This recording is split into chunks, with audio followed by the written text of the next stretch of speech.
केशवं कृष्ण दामोदरं रामनारायणं जानकी वल्लभम्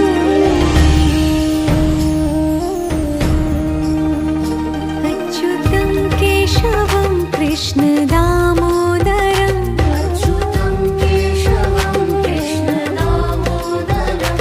रामनारायणं जानकी वल्लभम्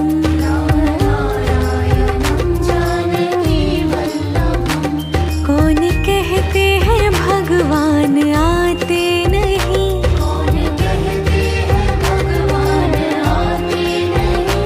तुम मीरा के जैसे बुलाते नहीं।